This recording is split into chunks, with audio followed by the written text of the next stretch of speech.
Aleluia, chegou. Oh, glória. Boa noite, irmãos. Graça e paz. Amém? Aleluia. Você já olhou para o seu irmão e deu um sorriso para ele? Aproveita esse momento, olha para alguém do seu lado aí, dá um sorriso para ele, dá um sorriso para ela. Aleluia. Sabe, querido, nos seus lábios fica bem o sorriso. Amém? E Deus plantou alegria em nós para colher riso. Então, olha mais uma vez para essa pessoa, dá um sorriso. Tem uma irmã nossa que diz, mostra os dentes de Gênesis e Apocalipse. Amém. Dá um sorriso aí bem bom mesmo. O salmista diz que o Senhor tem nos feito muito bem. Amém. O Senhor tem feito bem para você? Você pode olhar para trás e dizer, rapaz, como o Senhor fez bem para mim. Se não fosse o Senhor, eu não sei onde eu estaria, mas Ele me alcançou. Amém. Você pode dizer isso? Você tem essa nota de gratidão no teu coração?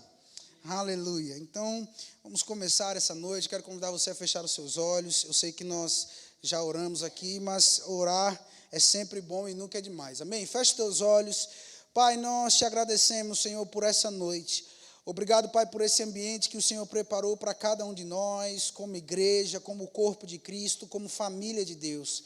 Nós, Pai, te agradecemos por esse banquete que o Senhor preparou para nós. Porque sabemos, Pai, que a mesa tem acesso para os filhos. E nós, como filhos, Pai, queremos tocar e receber e pegar tudo aquilo que o Senhor tem disposto para nós essa noite. Declaramos, Pai, no nome de Jesus, olhos do entendimento sendo iluminados, para que possamos bem ver, ouvidos espirituais abertos para que possamos ouvir, e mentes e corações, Pai, aptos para receber de toda a boa influência da sua palavra. Eu oro por graça a mim para falar e graça aos meus irmãos para ouvir. E eu, Pai, em fé declaro que não sairemos, nenhum de nós, e nem aqueles, Pai, que vão ver essa mensagem após o culto, nós não sairemos desse tempo da mesma maneira que chegamos, porque a exposição a Tuas palavras, Pai, está nos iluminando, está nos trazendo luz, e, Pai, nós declaramos que ao final desse culto estaremos melhor. No nome de Jesus, você que orou e creu, diga amém. Amém, glória a Deus, Deus é bom. Então, nós estamos aqui, queridos, nas quintas-feiras, hoje é o nosso culto de ensino, e nós estamos nesse tempo falando a respeito dos valores do nosso ministério. Não é? Talvez você não saiba, nós temos rostinhos novos, então deixa eu te situar. Você está numa igreja, não uma igreja isolada, você está em uma igreja que pertence a um ministério, que tem várias igrejas no Brasil e também no mundo. Já passamos da casa de 450 igrejas, mais ou menos, espalhadas pelo mundo. E nós somos o povo da fé, o povo que prega a palavra da fé, o povo que recebe a palavra mesmo, porque sabemos o que essa palavra tem feito na nossa vida. Não é? Mas nós temos uma missão, nós temos uma visão e temos valores. E nesse tempo, debaixo de uma instrução, do nosso pastor e do Senhor, obviamente, tem promovido esse tempo de ensino para nós, para que nós possamos falar a respeito dos valores do nosso ministério. Então, na primeira semana falamos sobre vida de fé. Quantos são da fé aqui? Amém. Então, falamos sobre vida de fé. Na semana passada, falamos sobre unidade e amor, né? Um tempo maravilhoso, a Ana Lídia ministrou. E hoje nós vamos falar sobre integridade. Olha para alguém perto de você aí e diga integridade. Eita, que alegria, hein, irmão? Aleluia. Eu já combinei com os diáconos que hoje eles vão ter que segurar vocês, porque é um assunto maravilhoso, vocês vão correr, vão dar carreira na igreja. Amém? Mas sabe que nós vamos estudar a palavra e vamos aprender, irmãos, a respeito desse princípio que, como eu sempre digo, nosso ministério abraçou princípios da palavra, mas não iniciou no nosso ministério. Amém? Apenas homens ficaram atentos aos princípios da palavra e se apegaram a eles. Então, integridade é algo que está na Bíblia, de Gênesis a Apocalipse, e Deus espera que estejamos, de fato, o servindo com integridade. Amém? Glória a Deus. Você está pronto? Fui velo cinto aí que a gente vai começar. Amém, irmãos? Glória a Deus. Então, eu quero ler um texto com você. Na verdade, eu vou passar por alguns textos até que realmente a gente possa iniciar, não é, esse assunto. Mas só para te mostrar como essa ideia que Deus tem a respeito de integridade se mostra nas Escrituras. Em 2 Crônicas, no capítulo 16, no versículo 9, os irmãos da mídia vão nos ajudar aqui. 2 Crônicas 16, verso 9, a Bíblia diz: porque quanto ao Senhor, os seus olhos passam por toda a terra, para mostrar-se forte para com aqueles cujo coração é o quê? É o quê, irmãos? Diga totalmente. Diga mais uma vez, diga totalmente. Então veja que Deus está procurando um tipo de pessoa. Na verdade, eu poderia olhar para esse texto e ver que Deus está procurando um tipo de coração. A Bíblia diz que os olhos do Senhor passam por toda a terra para mostrar-se forte com um tipo de coração específico, com um coração que seja totalmente dele. Amém? Então, de fato, totalmente ou completamente falam a respeito de integridade. Amém? Então veja que Deus está falando, olha, a Bíblia está falando a respeito dos olhos do Senhor passarem por toda a terra. E Deus tem um desejo de se mostrar forte na minha e na sua vida. Você fica animado com isso? Deus quer, irmão, se revelar como um pai bom que Ele é. Deus quer se revelar como um Deus forte. Sabe aquelas situações que você talvez na sua força não consiga? Deus quer te ajudar. Não é? O profeta Zacarias disse, nem por força, nem por violência, mas pelo meu espírito, diz o Senhor. E a Bíblia está mostrando que Deus quer se revelar forte, mas Ele está procurando um coração que não seja parcialmente dele, mas seja totalmente, seja integralmente dele. Amém? Deus não quer dividir o nosso coração com nada. Totalmente dele. Nosso coração precisa ser totalmente dele. A Bíblia também nos mostra, irmãos, esse princípio de integridade em Provérbios, no capítulo 3, no verso 5. Esse texto nós falamos muitas vezes para falarmos a respeito do contexto de dizimar e ofertar. Mas a Bíblia diz, confia no Senhor de todo o teu coração. Você pode falar de todo o meu coração. Então a nossa confiança em Deus, Deus espera que não seja parcial. Deus espera que seja plena. Amém? Confiar em Deus de todo o nosso coração. E Ele diz, e não te estribes no teu próprio entendimento, ou não te apoies, ou não tenha o teu entendimento como algo que tem que ter uma voz maior para você do que Deus. Amém? Fica ligado aqui, irmão, olha para cá. Como dizia o pastor Renato, olha para o centro dessa camisa aqui. Amém? Aleluia. Então, a Bíblia está dizendo que nós devemos confiar no Senhor de todo o nosso coração. Deus não gosta de parcialidade, irmão. Amém? Diga, Deus não gosta de parcialidade. Amém? A Bíblia nos ensina isso quando Jesus está falando a respeito, lá em Mateus no capítulo 6, a respeito de servir ao Senhor ou a Mamon. Ele diz, não pode servir a dois senhores. Ou ama um e odeia o outro, ou se devota a um e odeia o outro. Amém? Não pode ficar no meio termo, servindo a um e a outro, servindo a um, porque Deus não quer parcialidade da nossa parte. Agora, outro texto que você conhece bem, está lá em Jeremias, no capítulo 29, no verso 13. A Bíblia diz, Jeremias, no capítulo 29, no versículo 13, a Bíblia diz, buscar-me-eis e me achareis, quando me buscardes de todo o vosso coração. Então, Deus quer ser achado por nós. Mas Ele está colocando, olha, quando você me buscar, precisa ser de todo o seu coração. Você precisa voltar todo o seu coração para mim. Amém? Então, dentro dessa ideia, irmãos, eu poderia mostrar muitos outros textos falando a respeito desse princípio, mas eu quero entrar em algo com você aqui, e eu quero ler um texto que está no Evangelho de Mateus, no capítulo 9, no verso 16. Evangelho de Mateus, no capítulo 9, no versículo 16. Um texto muito conhecido por nós, mas Jesus está falando algo aqui que é interessante. No verso 16 a Bíblia diz, ninguém põe remendo de pano novo em veste velha, porque o remendo tira parte da veste e fica maior a rotura. Verso 17 a Bíblia diz, nem se põe vinho novo em odres velhos, do contrário, rompem-se os odres, derrama-se o vinho e os odres se perdem. Mas põe-se vinho novo em odres novos, e ambos se conservam.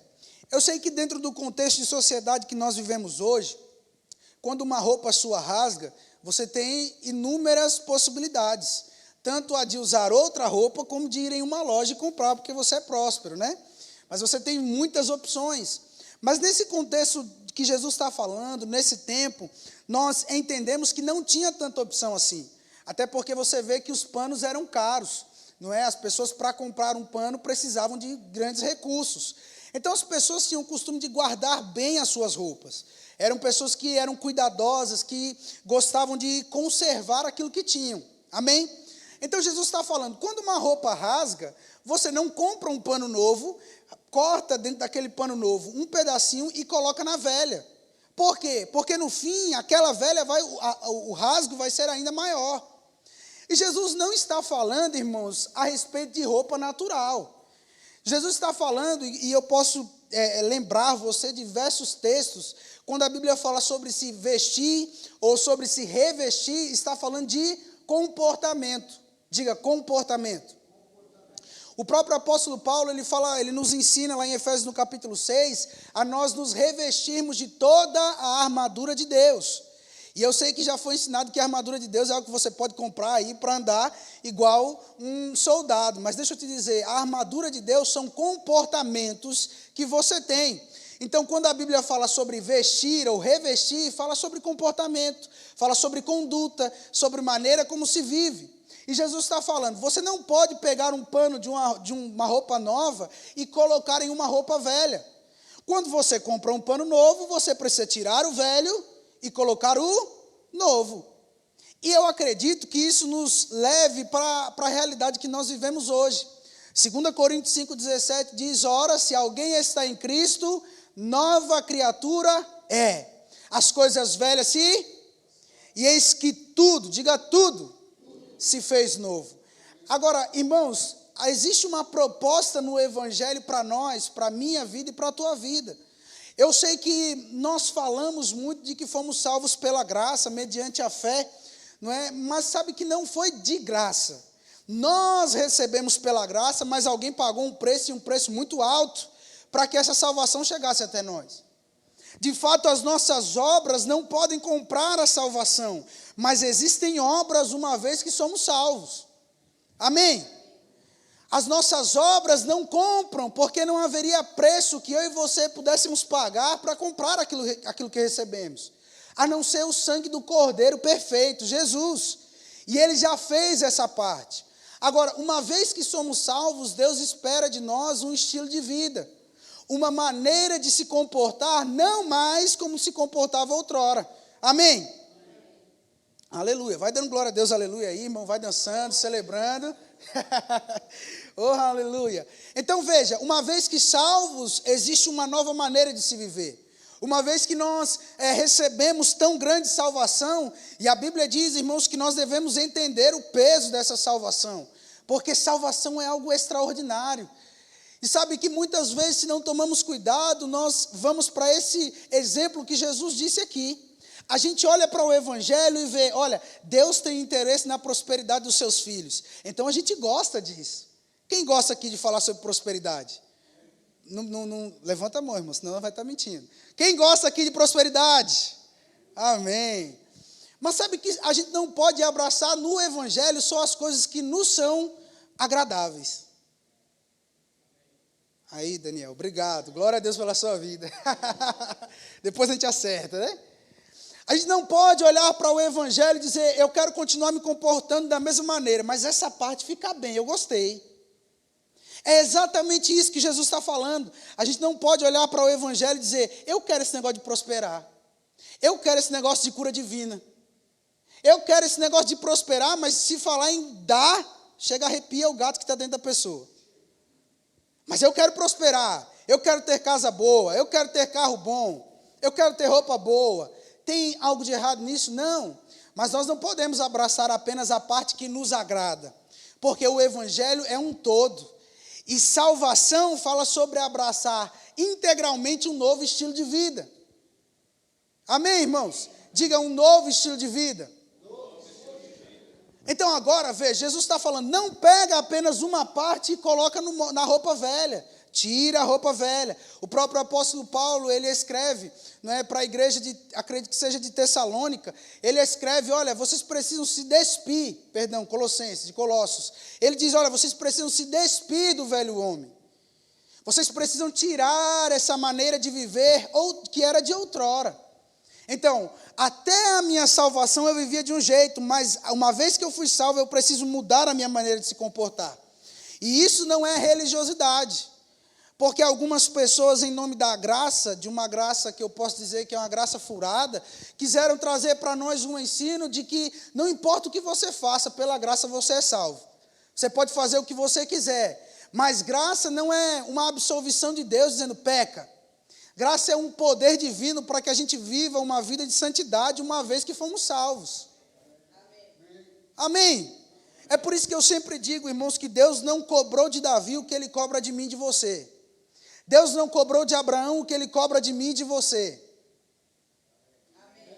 Porque nós temos acesso a essa graça que nos potencializa para agradarmos a Deus. Quantos são gratos a Deus pela graça aí?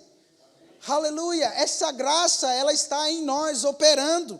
Não apenas, irmãos, operou no dia da nossa salvação, mas está operando diariamente para que a gente possa viver uma vida digna da vocação a qual nós fomos chamados. Aí, eu vou provocar você mesmo. Aleluia!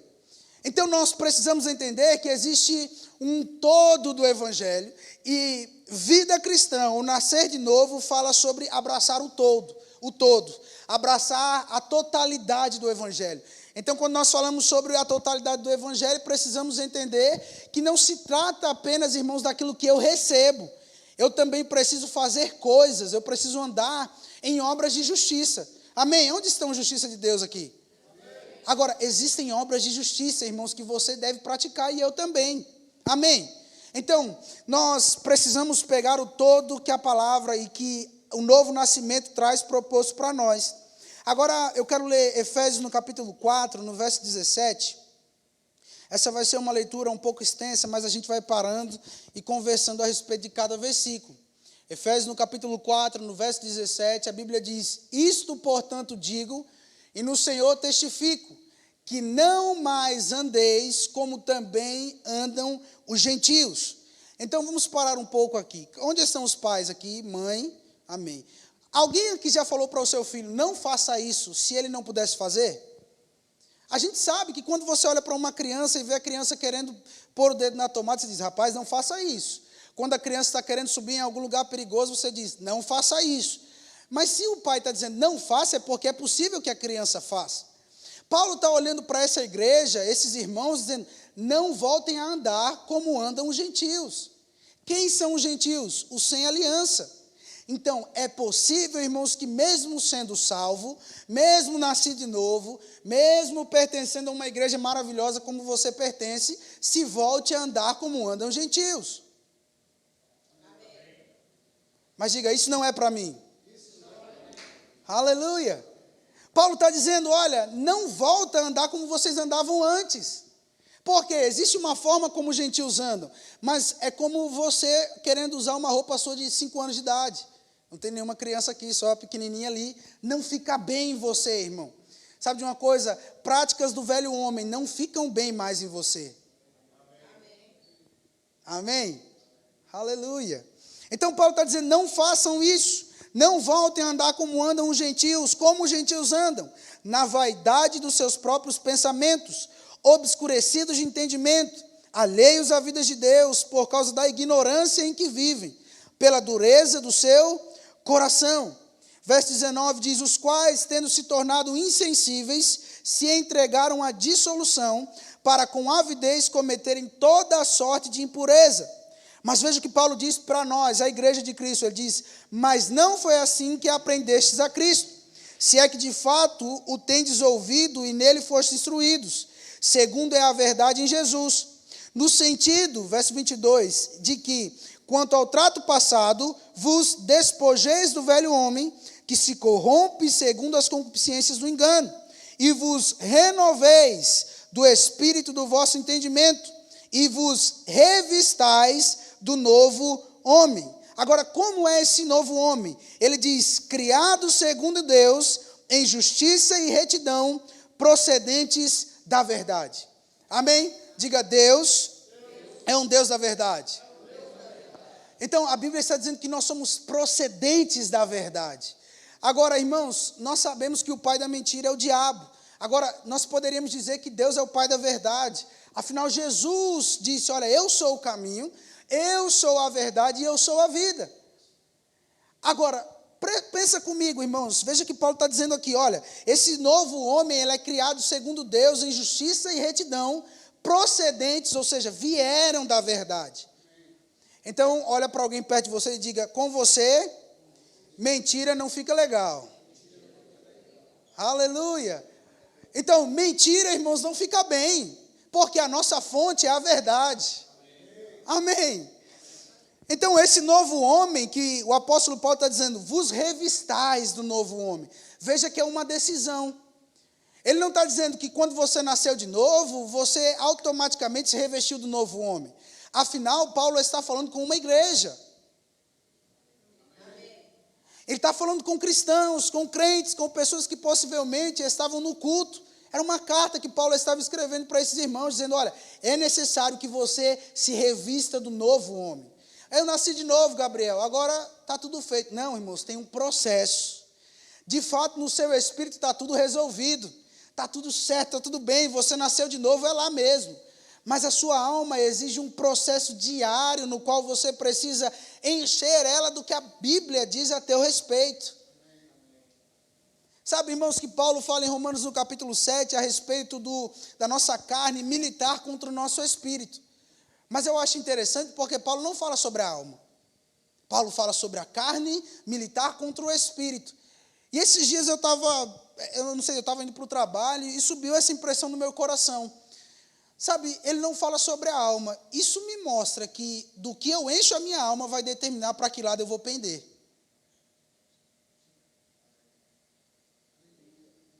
Se eu encher a minha alma da palavra, o meu espírito vai estar mais forte para resistir à minha carne. Mas se eu deixo a minha alma largada, solta, pensando o que quer, o que Paulo fala que os gentios fazem, andam na vaidade dos seus próprios pensamentos. Então você não tem o direito de dizer, eu penso o que eu quero, a mente é minha. Não, irmão, quem faz isso é gentio. Você quer saber o que você deve pensar, depois você lê Filipenses 4:8. Tudo que é justo, tudo que é puro, tudo que é amável, tudo que é de boa fama, se existe algum louvor, se existe alguma virtude. Paulo não diz, se você quiser, pense nisso. Ele diz, nisso pensai. Então, exige nós uma ação. Porque, de fato, como já entendemos, nascemos de novo no Espírito. Mas Deus não quer, irmão, só que o teu espírito seja salvo.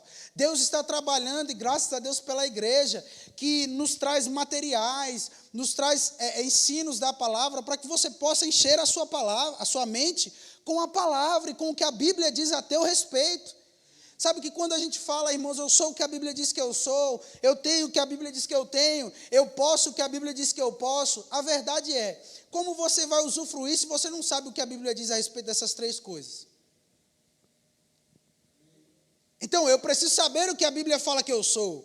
Eu preciso saber o que a Bíblia fala que eu tenho. Eu preciso saber o que a Bíblia fala que eu posso. Para que então eu pegue isso como revelação para mim e eu ande à luz dessa verdade. Amém. Graças a Deus pela igreja. Você é grato a Deus por uma igreja? Amém. Aleluia. Aleluia. Então, no verso 25, Paulo começa a mostrar como isso pode ser demonstrado em nossa vida prática e diária. Deixa eu te lembrar, irmão, essa mensagem não tem como objetivo trazer condenação ou acusação para a tua vida e nem para a minha vida. Mas isso é para nos lembrar o que a Bíblia diz que somos. E aí você vai poder, eu sou o que a Bíblia diz que eu sou. A Bíblia diz que você tem que revestir-se do novo homem. Amém? Que é criado segundo Deus em justiça e retidão e procedentes da verdade. Verso 25, Paulo diz, por isso, agora veja, foi bom ler aqui. Por isso, quando Paulo fala por isso, ou quando na Bíblia um versículo começa com por isso, você tem que ler o que foi dito antes. Lembra o que Paulo terminou dizendo? Que somos procedentes da verdade. Aí no verso 25 ele diz, por isso, deixando a mentira, fale cada um a verdade com o seu próximo, porque somos membros uns dos outros. Porque viemos da verdade, temos que deixar a mentira de lado. Porque a mentira não fica bem em nós. Amém? E sabe, irmãos, talvez essa seja uma mensagem que você não vê ninguém correndo. Mas nós precisamos entender que a nossa vida de integridade passa por abraçar a integridade da palavra. Se queremos viver como indivíduos, como cristãos íntegros, precisamos amar a palavra integralmente. E a palavra que diz que você vai prosperar, que Deus está te favorecendo, também diz: não minta. E se para você ter lucro você precisa mentir, você não precisa disso, irmão, porque Deus não apoia aquilo que vai contra a sua palavra. Deus entende, é para que as portas se abram. Não, irmão, a porta que Deus abre, ninguém fecha. Agora, a porta que você abre, você tem que manter aberta. Mas quando Deus abre a porta, é o próprio favor dele que deixa aquela porta aberta para você. Aleluia. Então, não precisamos mentir, porque viemos da verdade. Verdade faz parte de quem somos. Verso 26, coisa boa. Verso 26, a Bíblia diz: irai-vos e não pequeis. Eu acho até engraçado, irmão. Porque quando a gente fica irado, é fácil a gente pecar. Não é? Mas a Bíblia está dizendo: olha, você pode se irar, mas não peque. Sabe, irmãos, às vezes eu fico pensando, e agora casado, né? Aí agora o negócio a gente exerce com força, Sabe, às vezes acontece alguma coisa e dá vontade de reagir naquela hora. Dá vontade. Ela vai ver também. Eu vou ter a minha oportunidade. Mas sabe, irmãos, uma coisa que eu aprendi é não falar na hora que eu estou irado. Porque a possibilidade de eu falar alguma besteira é grande. Que podem causar danos que vão demorar um bom tempo para a gente conseguir solucionar. Ainda mais com mulher. As mulheres estão rindo aí, eu estou vendo esse sorriso. Sabe, homens, a gente se ira e dá vontade de falar, mas sabe, irmãos, a Bíblia está dizendo: irai-vos, mas não pequeis. Você não precisa falar no momento de ira. Enche a boca de água, morde a língua, ou sai um pouco. A minha solução é pegar o meu cachorro e falar: vou andar com o cachorro. E saio andando, mas eu não quero pecar. Amém, irmãos? Irai-vos, mas não peque. E a Bíblia está dizendo: não se ponha o sol sobre a vossa ira. E isso é muito importante. Eu ouvi muitas vezes o pastor falar aqui. Sabe, irmãos, pode ser que no momento não dê para falar, mas não fica postergando, não. Quando der, vai e resolve. Porque senão, irmãos, passa para o outro dia e vai passando, até que isso se torne uma raiz de amargura dentro de você. E quando isso acontece, aí, meu amigo, para tirar, falar igual o pastor com a árvore que estava lá na porta da casa dele, aí tem que chamar a prefeitura, aí tem que chamar um caminhão, algo que poderia ter sido arrancado só com a mão. Você entende? Então, nós precisamos entender o que a Bíblia diz agora. Irmão, a nossa alma, ela gosta de conforto. É por isso, irmãos, que às vezes dá um soninho em um culto como esse. Rapaz, olha, o Gabriel está falando isso. Mas sabe de uma coisa, irmãos? Isso é abraçar a integridade da palavra de Deus. E à medida que eu me apoio em toda a palavra de Deus, quando eu não pego apenas aquilo que me é favorável, quando eu não pego aquilo só que é palatável para mim, mas quando eu abraço a totalidade do Evangelho, então eu vou começar a desfrutar de coisas que Deus tem projetado para mim e que Ele já deixou claro na sua palavra. O próprio Jesus diz lá em João, no capítulo 14, no versículo 21, aquele que tem os meus mandamentos e os guarda. Então, fala sobre você estar em um culto de ensino recebendo a palavra. Fala sobre você fazer o rema, se encher da palavra de Deus. Mas guardar fala sobre praticar. Aquele que tem os meus mandamentos e os guarda, esse é o que me ama. E eu sei que nós cantamos aqui, irmãos, nós te amamos, mas a verdadeira prova que nós podemos dar de amor a Deus é quando nós temos e guardamos a palavra, e praticamos a palavra. Então Deus está olhando e falando: Ele me ama de verdade. A gente pode dizer para o Senhor: eu te amo, Senhor, mais do que tudo, eu te amo mais do que todas as coisas, mas aí quando alguém pisa no nosso calo, a gente fala: rapaz, eu vou chutar o pau da barraca. Aí imagina Deus olhando e falando: ih. Sabe, irmãos, quando nós amamos ao Senhor, nós vamos ter prazer em guardar a sua palavra. Não apenas aquilo que é bom para nós, aquilo que é confortável, aquilo que diz: olha, aleluia, Deus está abrindo portas para você. E sabe, irmãos, eu creio nesse Deus que abre portas. Nós cremos nesse Deus que abre portas. Se você tem vindo nos cultos dessa igreja, você está vendo o que Deus está fazendo aqui. Mas é porque Deus nos ama tanto que Ele coloca um ensino desse no meio desse fogo todo. É porque Deus nos ama tanto, porque sabe, irmãos, o fogo, dos papéis dele também é purificar. Então, muitas vezes, em um ambiente onde a glória de Deus está sendo derramada, precisa fazer uma limpeza. Para quê? Para que o nível da glória venha maior. Aleluia! Glória a Deus! A Bíblia mostra no livro de Atos, não é, que onde coisas gloriosas aconteciam, os irmãos tinham temor. E o temor deles, irmão, eu creio que era a chave para que eles vivessem tantas coisas gloriosas. Então, quanto mais a igreja cresce em temor, mais poder vai se manifestar em nossa igreja. E através da nossa igreja. Através da igreja, eu não estou falando das paredes, não. Não estou falando das 4 paredes, não. Estou falando de você mesmo, irmão. Diga, eu sou a igreja. Aleluia. Então veja que Paulo, nesse contexto de Efésios 4, no verso 27, ele diz, nem deis lugar ao diabo.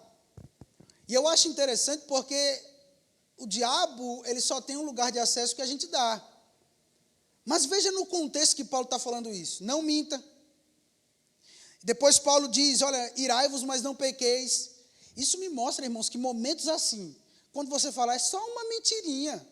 Ou, eu fiquei irado e falei mesmo, rapaz, livrei logo o que eu tinha para falar. Nesses momentos, você acabou de abrir a porta e falar, diabo, entra. Fica sério não, irmão. Dá um sorriso aí. Só estou falando para você saber, não acontece com você isso não. Mas isso me mostra que nesses momentos, irmãos, em que a gente até mesmo afoito, sabe, eu não sei você, mas eu já fui provocado, irmãos, a responder muitas vezes, e a carne da gente chega treme, dá um negócio, ai meu Deus, vontade de dar uma resposta, ou vontade de devolver na mesma moeda, vontade de fazer isso, vontade de fazer aquilo, aí você sai de perto da pessoa e a sua mente, rapaz, devia ter falado aquilo. Nunca aconteceu isso, né? Você discutia aqui na mente, né? Você ficava, devia ter falado, eu não lembrei de falar, mas a próxima vez que eu ver, que eu tiver uma oportunidade, eu vou falar. Isso já aconteceu isso com você, irmão? Não foi só comigo não, né? Então precisamos entender que nesses momentos, o diabo está bem à porta, esperando, dizendo, vai, se peca aí, ira, e fica irado mesmo, mas peca, fala tudo. E aí, cabe a nós a decisão, assim como Deus disse para aquele irmão, disse, olha, cabe a ti dominá-lo, o pecado está na tua porta, mas cabe a você dominá-lo. Então no verso 28, Paulo diz, aquele que furtava, não furte mais, antes trabalhe, fazendo com as próprias mãos o que é bom. Agora veja, irmãos, verso 28 de Efésios 4, agora veja essa definição que o apóstolo Paulo diz, aquele que furtava, não furte mais, antes trabalhe, fazendo com as próprias mãos o que é bom.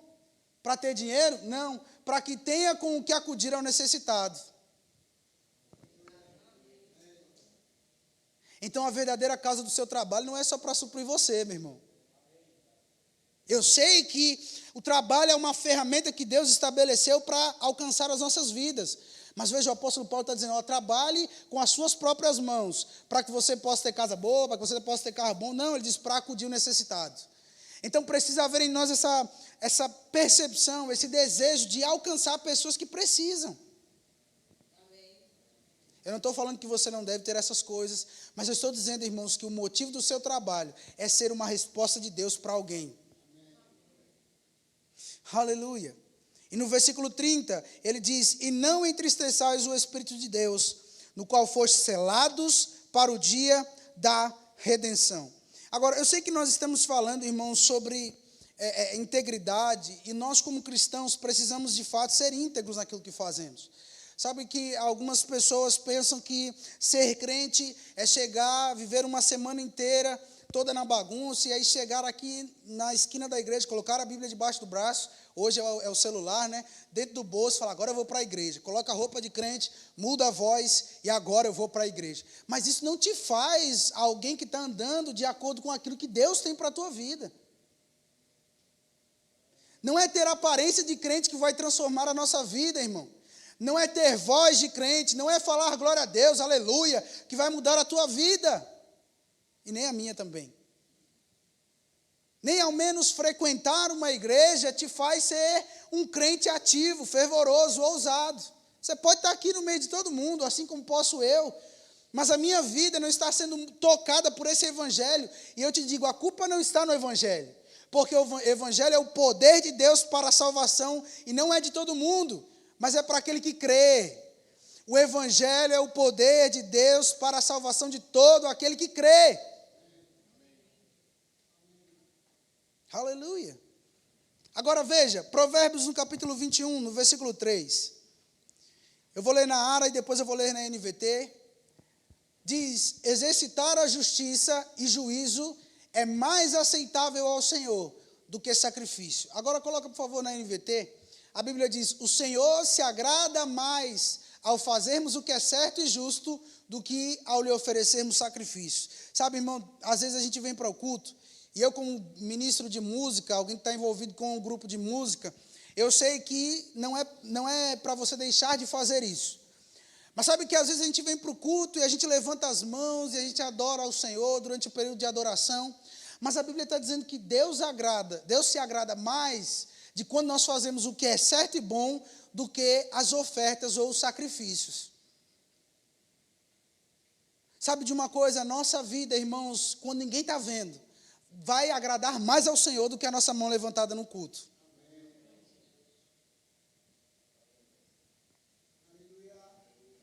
E isso, irmãos, todos nós, ninguém fica de fora.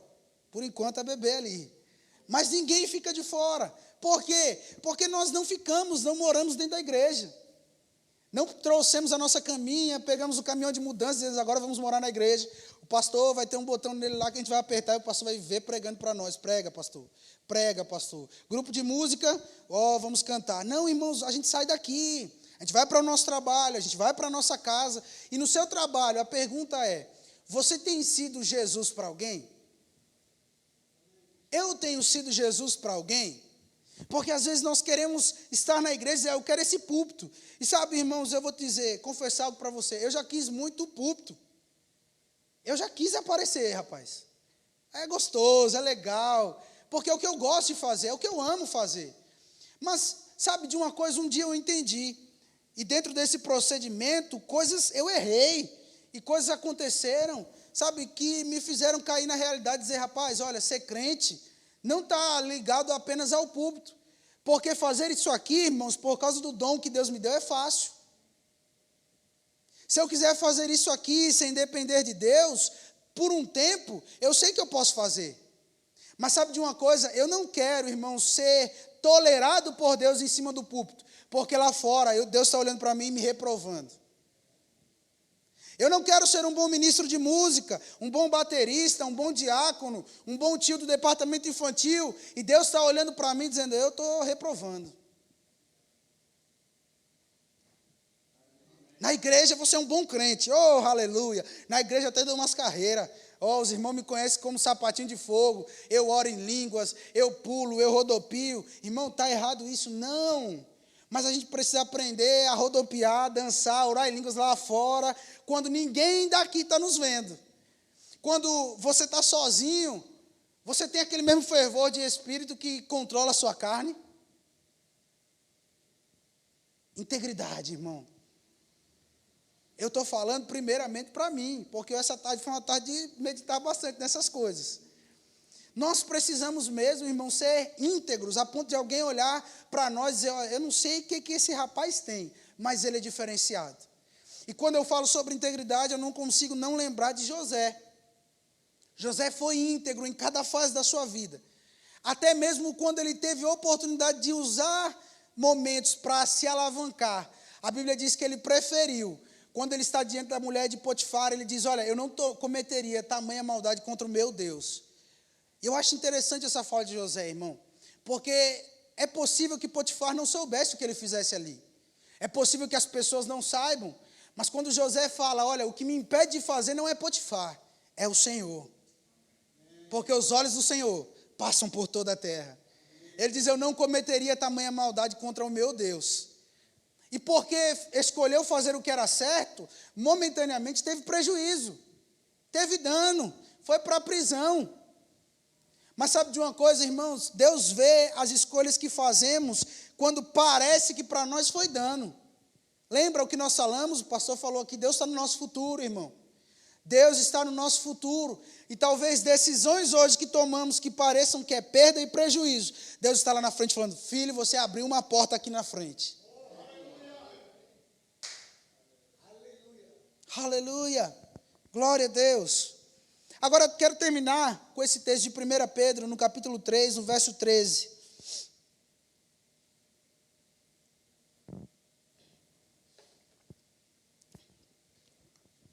O apóstolo Pedro, escrevendo, ele diz, ora, quem é que vos há de maltratar se fordes zelosos do que é bom? Continuação, verso 14.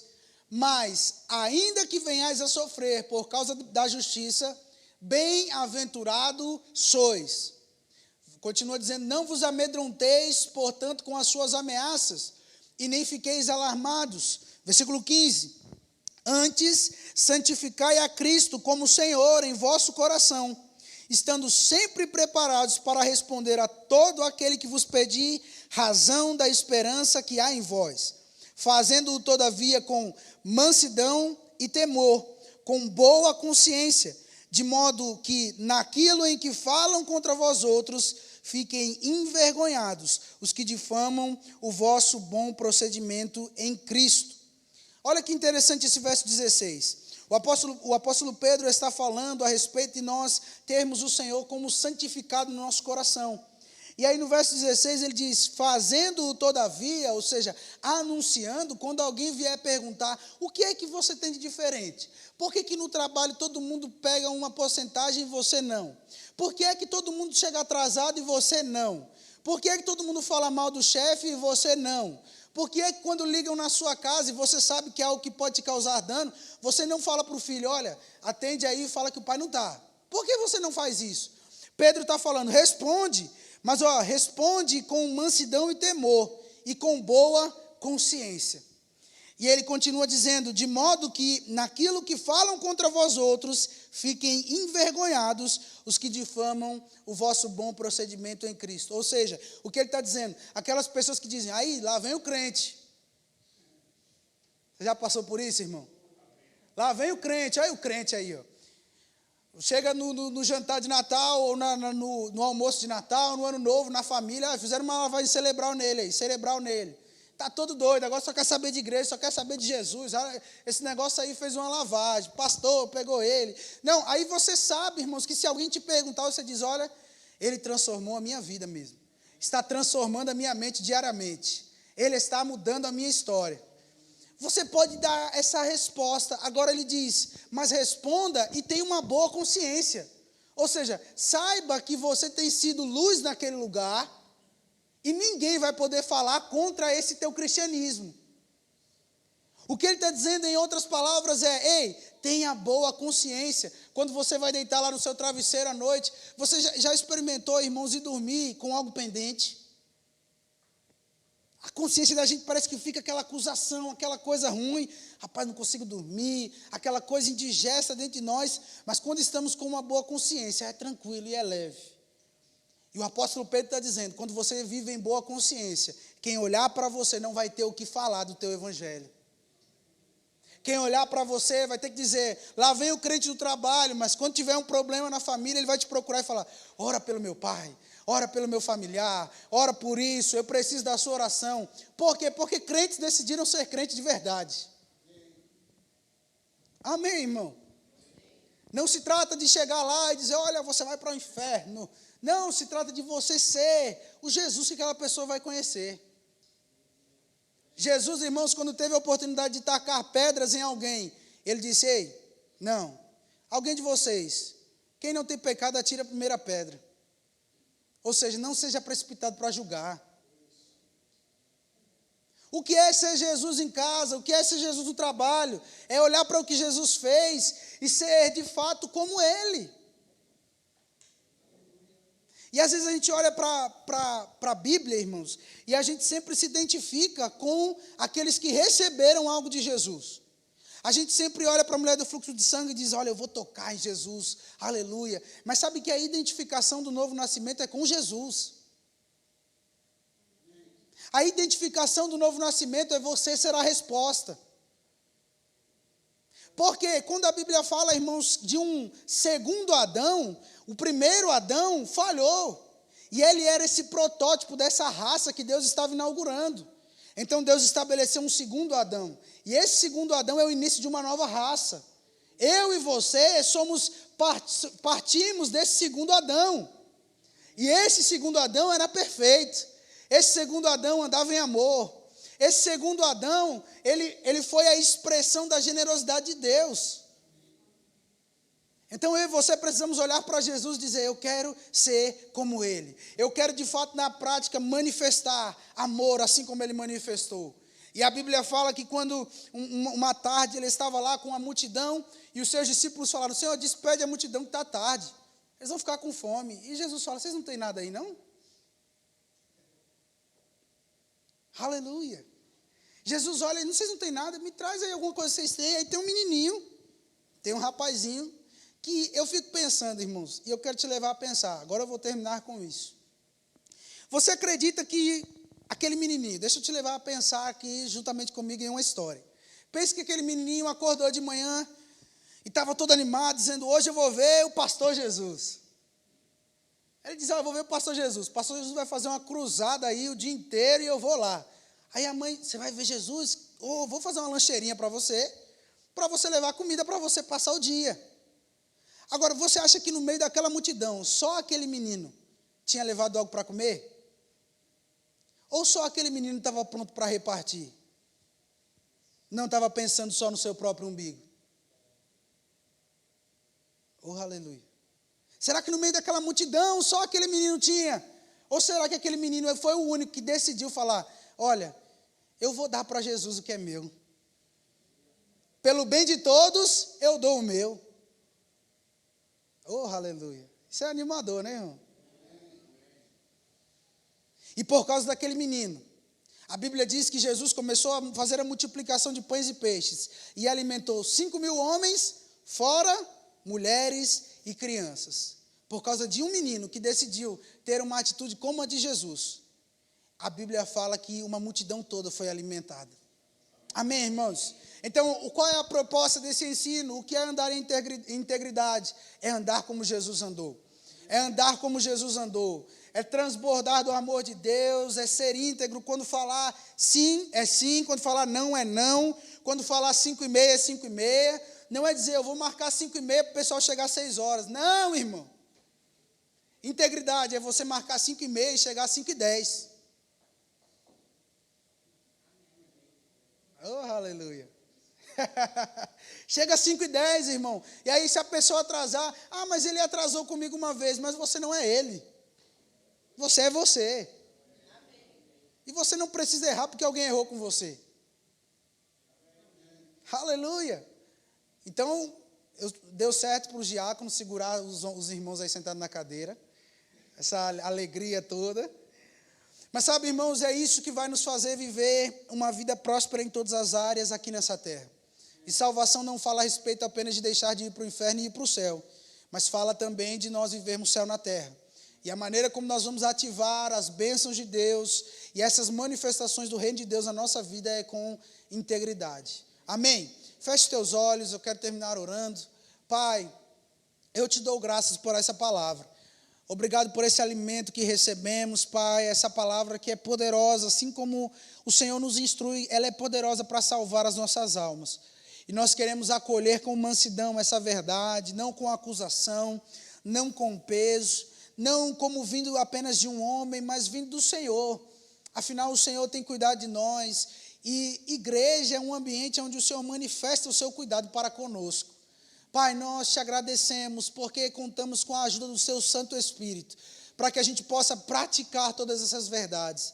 Não estamos, Pai, num ponto de perfeição, mas, Pai, pode ter certeza que nós estamos desejando alcançar o lugar que o Senhor tem para nós. Assim como Paulo disse, nós falamos, nós esquecemos das coisas que para trás ficaram, e nós prosseguimos para o alvo, para aquilo que o Senhor tem projetado para cada um de nós.